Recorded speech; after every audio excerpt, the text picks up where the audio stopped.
তোকে সুন্দর অবয়ব দিয়ে আমি বানালাম, শুধু এই পর্যন্ত বানিয়ে আমি ছেড়ে দিইনি। ফাসাওয়াকা ফাআদালাক ফি আই সূরাতিন মা শাআ রাকাবাক। তোর যে চেহারাটা বানালাম, এখানে কপালে কোন রকম চুল দিলাম না, এখান থেকে এই পর্যন্ত চুল দিলাম। কপালে একটা ভুরু দিয়েছি চোখের উপরে, দেখতে বড় সুন্দর লাগবে।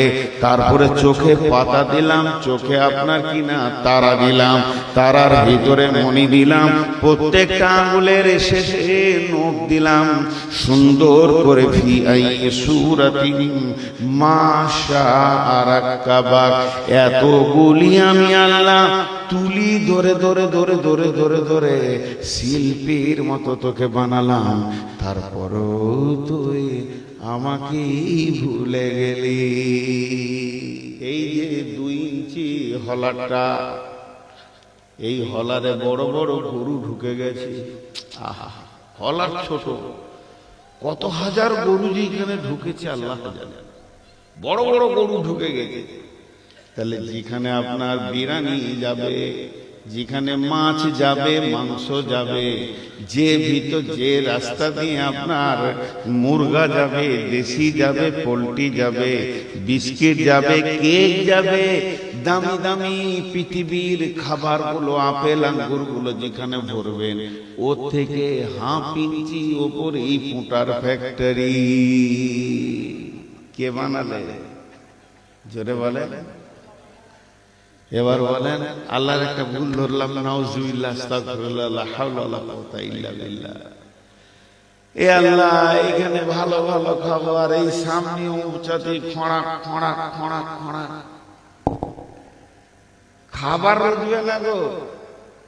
আপনি যদি এখানে খেতে বসেন, এই স্টেজের এই কোণাতে খেতে বসেছেন, পাশে ফোঁটা লয়, ওই পুকুরের ধারে আমি যদি 4 বার খোঁড়া খোঁড়া করি, তা আপনি থালা ছেড়ে উঠে যাবেন। এটা কোন শব্দ আছে? এ শব্দ কেউ নিবে না। আল্লাহ বলছেন, ফি আই সূরাতিন মা শাআ রাকাবাক। আমার বানানোর ভিতরে কারিশমাটা দেখ কেমন। যদি ওই লোকটাকে সর্দি লাগে, অনেক সর্দি লেগেছে, তরল মাল আসছে, তো ওকে যদি একটা গরম চপ দেওয়া হয়, বেগনি দেওয়া হয়, তো চপটা বেগনিটা কাগজে এরকম করে নিবে, আস্তে আস্তে করে ওটাকে ছাড়াবে, আর খাবার সময় এরকম করবে, খেয়ে নেবে।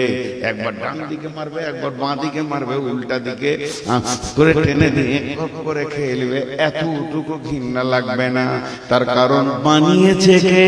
আল্লাহ। আল্লাহর বানানোর ভিতরে কোনো ত্রুটি পাওয়া যাবে না। রব্বানা মা খালাকতা হাযা বাতিলান।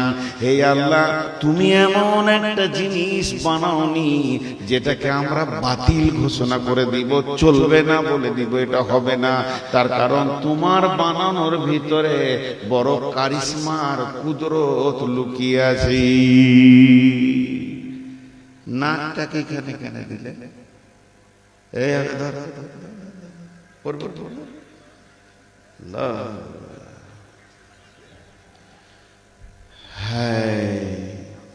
আমি আল্লাহর কারিশমার কথা বলছি, যাব কিয়ামতের দিকে। এখানে আল্লাহ একটা কথা বলেছেন, খুব গভীর কথা বলেছে। কেন এখানে দিলেন? হ্যাঁ, কাস্টম। কাস্টম বুঝেন? কাস্টম, কাস্টম অফিসার বুঝেন কিনা? একটা অফিসার আছে কাস্টম, সব দেশেই আছে। কাস্টম অফিসারের ক্ষমতা জানেন? ওর ক্ষমতা হচ্ছে, কোনো দোষ করেনি লোকটা, কোনো দোষ করেনি, কেউ ওকে ফোনও করেনি, ইনফরমেশনও করেনি যে অমুক লোকটা বদমাশ, ও হঠাৎ আপনাকে তুলে নিয়ে গিয়ে 1 দিন 2 দিন 3 দিন রাখতে পারবে, প্রধানমন্ত্রীকেও বানতে পারবে। ওরা দেশের তদন্তের কাজ করে, এই জন্য ওদের পাওয়ার এত। প্রধানমন্ত্রীকে বলবো আপনাকে 3 দিনের জন্য কাছে রাখবো, আসতে হবে, যেতে হবে, বাধ্য। এই হলো কাস্টম। কাস্টম কি করে? এই চেকিং করে। কাস্টম কোথায় আছে আমাদের দেশে? সব জায়গায় আছে, আর বিশেষ করে বর্ডারে আছে। যেগুলো বর্ডার বাংলাদেশের লোক ইন্ডিয়ায় ঢুকবে তো কাস্টমার গোটা গায়ে হাত দিয়ে সব চেক করবে, ওর কাগজ কলম ব্যাগ ট্যাগ হাত ভরে। মেয়ে ছেলে যদি হয় তো কাস্টমারকে একটা ঘরে ভরবে ভরে, মেয়ে ছেলে পুলিশ দিয়ে ওর গায়ে হাত দিয়ে চেক করবে, এর নাম কাস্টমার। কেন চেক করে? চেক করে এটা বুঝলাম কেন করে। এদের দাবি হচ্ছে আমাদের দেশ খুব সুন্দর, ঝামেলা ঝঞ্ঝট নাই। তো তুমি বাংলাদেশ থেকে আসছো, তোমাকে চেক করছি যে তুমি আবার কোনো ঝামেলা আমার দেশে নিয়ে এসে দেশটাকে বেকার করে দেবে, দেশের শান্তিটাকে অশান্তি করে দেবে। এর জন্য তোমার কাগজ কলম, তুমি দেশে কেমন লোক, ওই দেশে ভালো লোক না খারাপ লোক, সব কিছু আমরা চেক করবো, তবে আসতে দিব। এর নাম কাস্টম। আল্লাহ তাবারাক ওয়া তাআলা দেখলেন আমার বান্দার দেহটা হলো বড় সুন্দর, আমি সুন্দর করে বানিয়েছি। এই দেহটার ভিতরে কোনো রোগ বালাই নাই। আমি দেহটাকে এত সুন্দর করে বানিয়েছি, আমার বান্দার কোনো কষ্ট নাই। তবে নাকটা যদি এখানে না রাখি, এই নাকটা হলো কাস্টম। এই নাকের দুটো কাজ করে, একদিকে শ্বাস ফেলে আবার শ্বাস নেয়, আর শ্বাস ফেলে আবার শ্বাস নেয়, আর অক্সিজেন নেয়, কার্বন ডাই অক্সাইড ছেড়ে দেয়, এই কাজ করে। কিন্তু শ্বাস ফেলতে রয়েছে নাক, নাক শ্বাস ফেলতে রয়েছে।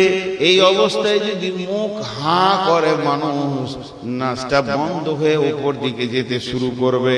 ধরেন 2 সেকেন্ড শ্বাসটা ফেলে আর 2 সেকেন্ড শ্বাসটা নেয়। যদি শ্বাস ফেলার সময় শ্বাস নেওয়ার সময় তো শ্বাস নিবেই নেবে, ও যদি হা করে তাও শ্বাস নিতে পারবে। কিন্তু শ্বাস ফেলছে, এবার যদি হা করে তো শ্বাসটা উল্টো দিকে ঘুরতে শুরু করবে। হা করলি শ্বাস একদিকে যাবে, ভিতর দিকে যাবে। এবার আপনি চায়ের দোকানে গেলেন, দিয়ে বললেন সেলিম একটা কেক দে তো ভাই, আমি কেক খাবো আর চা খাবো। সেলিম প্যাকেট থেকে একটা কেক বের করে আপনাকে দিয়ে দিল। কেকটাকে আপনি লেবেলটা ছাড়ালেন, কাগজটা ছাড়ানোর পর যখন ওটাকে এমনি করে ধরে মুখে ভরতে যাবেন, তখন ওই নাক শ্বাস নিতে শুরু করবে। কাস্টম বলে দেবে কেকটা পচে গেছে, গন্ধ হয়ে গেছে, এটা তুই খাস না, এটা তোর পেটে যদি ঢুকে যায় তোকে খারাপ করে দেবে, তোর দেহ খারাপ করে দেবে, তোর বমি হবে, তোর শরীরটা সুস্থ থাকবে না, অসুস্থ হয়ে যাবে। এর জন্য যেদিকে মাল ঢুকে আল্লাহ তার উপরই কাস্টম অফিসারকে বসিয়ে রেখে দিয়েছে। এর সাথে ব্রেনের এমন ক্ষমতা আছে, কোনো পচা জিনিস যেন না